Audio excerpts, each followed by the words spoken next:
पहले भाग में आपने देखा कैसे एक राजकुमार एक साधारण कुम्हारिन चंद्रावती के प्रेम में पागल हो गया, लेकिन इस प्रेम के रास्ते में सबसे बड़ी दीवार बनकर खड़ी है स्वयं रानी। एक ऐसी दीवार जिसे तोड़ पाना इतना आसान नहीं।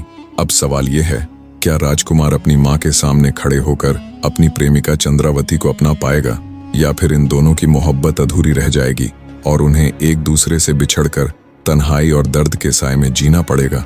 जब राजकुमार ने गुस्से में रानी के सामने खड़े होकर सेनापति रुद्रदास के षड्यंत्र के बारे में बताया, तब रानी ने कहा, ठीक है राजकुमार, मैं रुद्रदास को सजा दूंगी, लेकिन चंद्रावती को अभी भी वह घड़ा बनाना होगा। अगर वह ऐसा नहीं कर पाई तो तुम्हें मेरी बात माननी होगी। राजकुमार ने चंद्रावती को यह बात बताई। चंद्रावती अब और दृढ़ हो चुकी थी। उसने कहा, मैं हार नहीं मानूंगी, चाहे कुछ भी हो, मैं वह घड़ा बनाऊंगी। छठे दिन चंद्रावती को एक सपना आया। सपने में एक बूढ़ी औरत ने उसे बताया, चंद्रावती, तुम्हारी कला में सच्चाई और प्रेम है। नदी के किनारे एक चमकता पत्थर है, उसे अपनी मिट्टी में मिलाओ और तुम्हारा घड़ा अमर हो जाएगा। चंद्रावती सुबह उठी और नदी किनारे गई। वहां उसे सचमुच एक चमकता हुआ पत्थर मिला जो रात में तारों की तरह चमक रहा था। उसने उस पत्थर को पीसकर अपनी मिट्टी में मिला दिया और एक नया घड़ा बनाना शुरू किया। इस बार उसने अपने प्रेम, अपनी मेहनत और अपनी उम्मीद को उस घड़े में डाल दिया। सातवें दिन जब घड़ा तैयार हुआ, वह इतना सुंदर था कि देखने वाले दंग रह गए। उसका रंग बदलता था और उसमें भरा पानी कभी सूखता नहीं था। चंद्रावती ने वह घड़ा रानी के सामने पेश किया। रानी हैरान थी। उन्होंने घड़ा उठाया, उसे देखा और फिर उसे जमीन पर पटका, लेकिन घड़ा नहीं टूटा। उन्होंने उसमें पानी डाला और उसे कई घंटों तक रखा, लेकिन पानी नहीं सूखा। रानी के पास अब कोई बहाना नहीं था, लेकिन रुद्रदास, जो अभी भी सजा से बच रहा था, उसने अपनी आखिरी चाल चली। उसने गांव में यह अफवाह फैला दी कि चंद्रावती ने जादू से घड़ा बनाया है और यह जादू पूरे राज्य को बर्बाद कर देगा। गांव वाले फिर से चंद्रावती के खिलाफ हो गए। इस बार भीड़ इतनी उग्र थी कि राजकुमार और चंद्रावती को गांव छोड़कर भागना पड़ा। वे जंगल की ओर भागे, जहां एक पुरानी गुफा थी। वहां छुपकर उन्होंने एक दूसरे से वादा किया कि वे हर मुश्किल का सामना करेंगे, लेकिन रुद्रदास और उसके आदमियों ने उनका पीछा नहीं छोड़ा। जंगल की वह पुरानी गुफा जहां चंद्रावती और राजकुमार छुपे थे, नम और अंधेरी थी। गुफा के बाहर रात का सन्नाटा था। केवल जंगली जानवरों की हल्की आवाजें और पत्तियों की सरसराहट सुनाई दे रही थीं। चंद्रावती का दिल तेजी से धड़क रहा था, लेकिन राजकुमार के पास होने से उसे हिम्मत मिल रही थी। राजकुमार ने चंद्रावती का हाथ थामा और कहा, चंद्रावती, चाहे कुछ भी हो, मैं तुम्हें कभी अकेला नहीं छोड़ूंगा। हम इस मुश्किल से निकल जाएंगे। चंद्रावती ने उसकी ओर देखा। उसकी आंखों में आंसुओं के साथ एक हल्की सी मुस्कान थी। उसने बोला, तुम एक राजकुमार हो, तुम्हें मेरे लिए इतना खतरा क्यों मोल लेना? तुम वापस महल जा सकते हो, अपनी जिंदगी जी सकते हो। राजकुमार ने गंभीरता से कहा, मेरी जिंदगी तुम हो चंद्रावती। माहौल, राजपाट सब बेकार है अगर तुम मेरे साथ नहीं हो। रुद्रदास और उसके सैनिक गुफा में घुसे। अंधेरे में राजकुमार ने अपनी तलवार से 2 सैनिकों को घायल कर दिया, लेकिन रुद्रदास ने चालाकी से एक जाल बिछाया। उसने अपने आदमियों को गुफा के प्रवेश द्वार पर आग लगाने का आदेश दिया ताकि धुआं अंदर भर जाए और दोनों बाहर निकलने को मजबूर हो जाएं।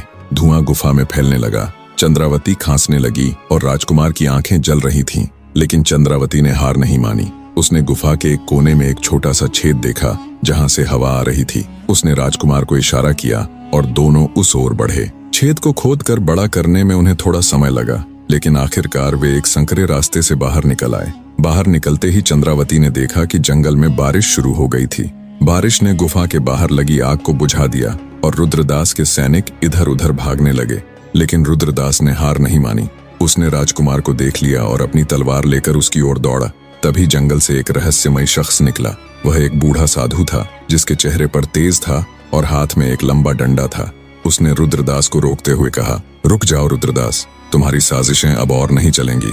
रुद्रदास हंसा और बोला, बूढ़े, तू मेरे रास्ते में क्यों आ रहा है? यह राजकुमार और उसकी जादूगरनी मेरे लिए खतरा है। साधु ने अपनी गहरी आवाज में कहा, जादू वह नहीं जो चंद्रावती करती है, असली जादू उनके प्रेम में है जो तुम्हारी हर साजिश को नाकाम कर रहा है। साधु ने अपना डंडा जमीन पर मारा और अचानक एक तेज रोशनी फैल गई।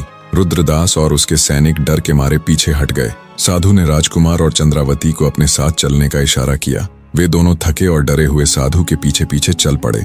साधु उन्हें जंगल के गहरे हिस्से में एक छोटी सी झोपड़ी में ले गया। वहां आग जल रही थी और चारों ओर शांति थी। साधु ने चंद्रावती और राजकुमार को बैठाया और कहा, मैंने तुम्हारी कहानी देखी है। तुम्हारा प्यार सच्चा है, लेकिन अभी तुम्हारी परीक्षा खत्म नहीं हुई है। रुद्रदास तुम्हारा पीछा नहीं छोड़ेगा और रानी का गर्व भी तुम्हारे रास्ते में रोड़ा बनेगा। चंद्रावती ने पूछा, हम क्या करें बाबा? मैं तो बस एक कुम्हारिन हूँ, मेरे पास न शक्ति है न धन। साधु ने मुस्कुराते हुए कहा, तुम्हारे पास वह है जो किसी राजा रानी के पास नहीं, सच्चाई और प्रेम। लेकिन तुम्हें अब एक बड़ा कदम उठाना होगा। मैं तुम्हें एक रहस्य बताऊंगा। इस जंगल में एक प्राचीन मंदिर है जहाँ एक जादुई मिट्टी का स्रोत है। उस मिट्टी से बना कोई भी घड़ा अमर होता है। अगर तुम उस मिट्टी से एक और घड़ा बना सको तो तुम रानी और पूरे राज्य को दिखा सकती हो कि तुम में कुछ खास है। राजकुमार ने उत्साह से कहा, तो हमें वह मिट्टी ढूंढनी होगी।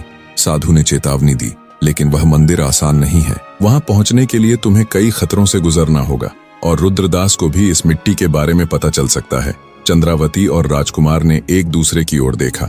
उनके दिल में डर था, लेकिन प्रेम की ताकत उस डर से बड़ी थी। चंद्रावती ने कहा, मैं तैयार हूँ बाबा, चाहे जो भी हो, मैं यह घड़ा बनाऊंगी। साधु ने उन्हें मंदिर का रास्ता बताया और एक छोटा सा ताबीज दिया जो उन्हें खतरे से बचाएगा। अगली सुबह दोनों उस प्राचीन मंदिर की खोज में निकल पड़े। जंगल घना था और रास्ते में जहरीले सांप, गहरी खाइयां और जंगली जानवरों का खतरा था। लेकिन सबसे बड़ा खतरा था रुद्रदास, जो अब भी उनकी तलाश में था। उसने अपने सैनिकों को जंगल में फैला दिया था और उसका इरादा दोनों को जिंदा या मुर्दा पकड़ने का था। जंगल का रास्ता कठिन था। घने पेड़ों की छांव में सूरज की किरणें भी मुश्किल से पहुंच पाती थीं। चंद्रावती और राजकुमार साधु के बताए रास्ते पर चल रहे थे, लेकिन हर कदम पर खतरा मंडरा रहा था। चंद्रावती के हाथ में साधु का दिया हुआ ताबीज था, जो हल्का सा चमक रहा था, मानो कोई अदृश्य शक्ति उन्हें रास्ता दिखा रही हो। राजकुमार की तलवार उसकी कमर से बंधी थी और उसकी आंखें हर छोटी बड़ी हलचल पर नजर रख रही थीं। चंद्रावती, जो जंगल की इस दुनिया से अनजान थी, राजकुमार के साथ कदम से कदम मिलाकर चल रही थी।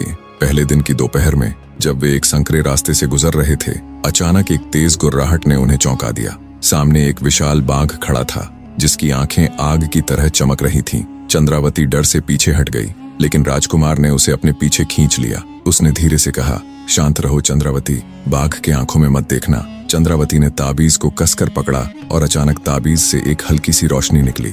बाघ ने उस रोशनी को देखा और कुछ पल के लिए वह रुक गया, जैसे उसे समझ न आ रहा हो कि क्या करे। राजकुमार ने मौका देखकर चंद्रावती को इशारा किया और दोनों धीरे धीरे पीछे हटे। रुद्रदास ने अपने सैनिकों को तेजी से मंदिर की ओर बढ़ने का आदेश दिया। उसने यह भी सुनिश्चित किया कि गांव में यह अफवाह फैल जाए कि चंद्रावती और राजकुमार जंगल में जादूगरों के साथ मिलकर राज्य के खिलाफ साजिश रच रहे हैं। गांव वालों का गुस्सा और बढ़ गया और कुछ लोग रुद्रदास के साथ जंगल में शामिल हो गए। दूसरे दिन चंद्रावती और राजकुमार एक गहरी खाई के पास पहुंचे। खाई के पार एक पुराना जर्जर लकड़ी का पुल था जो हवा में हिल रहा था। चंद्रावती ने डरते हुए कहा, यह पुल तो टूटने वाला है, हम इसे कैसे पार करेंगे? राजकुमार ने उसका हाथ पकड़ा और कहा, हम साथ हैं चंद्रावती, एक दूसरे का सहारा लेंगे। दोनों ने सावधानी से पुल पर कदम रखा। हर कदम के साथ पुल चरमराता और नीचे गहरी खाई में बहती नदी की आवाज डरावनी थी। चंद्रावती ने ताबीज को फिर से कसकर पकड़ा और उसकी रोशनी ने उन्हें हिम्मत दी। आखिरकार वे खाई पार करने में कामयाब हो गए। खाई पार करने के बाद उन्हें एक प्राचीन पत्थर का रास्ता दिखा, जिस पर पुराने नक्काशीदार चिन्ह बने थे। चिन्हों में एक घड़ा था जो चमक रहा था। चंद्रावती ने उत्साह से कहा, यह वही मंदिर का रास्ता है जिसके बारे में साधु ने बताया था। लेकिन जैसे ही वे आगे बढ़े, एक और खतरा सामने आया। रास्ते में एक विशाल सांप था, जिसका फन ऊंचा उठा हुआ था। सांप की आंखें लाल थीं और वह रास्ता रोक कर खड़ा था। राजकुमार ने अपनी तलवार निकाली, लेकिन चंद्रावती ने उसे रोका। रुक जाओ राजकुमार, यह सांप कोई साधारण सांप नहीं है। देखो, इसके फन पर वही चिन्ह है जो मंदिर के रास्ते पर है। चंद्रावती ने हिम्मत जुटाई और ताबीज को सांप के सामने उठाया। ताबीज की रोशनी ने सांप को शांत किया और वह धीरे धीरे रास्ते से हट गया। चंद्रावती और राजकुमार ने राहत की सांस ली और आगे बढ़े। रात होने तक वे प्राचीन मंदिर के सामने पहुंच गए। मंदिर पुराना और रहस्यमयी था, जिसकी दीवारों पर जड़ाऊ नक्काशी थी। मंदिर के अंदर एक छोटा सा तालाब था, जिसके बीच में एक चमकदार मिट्टी का ढेर था। चंद्रावती ने उस मिट्टी को देखा और कहा, यह वही है राजकुमार, इस मिट्टी से मैं वह घड़ा बना सकती हूँ जो रानी को मना लेगा। लेकिन जैसे ही चंद्रावती ने मिट्टी को छूने की कोशिश की, मंदिर की दीवारें हिलने लगीं। एक गहरी आवाज गूंजी, केवल सच्चे दिल वाला ही इस मिट्टी को ले सकता है, अपनी सच्चाई साबित करो। चंद्रावती और राजकुमार हैरान थे। तभी मंदिर के फर्श पर एक चमकदार रेखा दिखाई दी। जो एक गुप्त द्वार की ओर इशारा कर रही थी। द्वार के पीछे एक गहरी सुरंग थी जिसमें अंधेरा और अनजान खतरे थे। चंद्रावती ने राजकुमार की ओर देखा और कहा, मुझे लगता है यह हमारी आखिरी परीक्षा है। राजकुमार ने उसका हाथ पकड़ा और कहा, हम इसे भी पार करेंगे।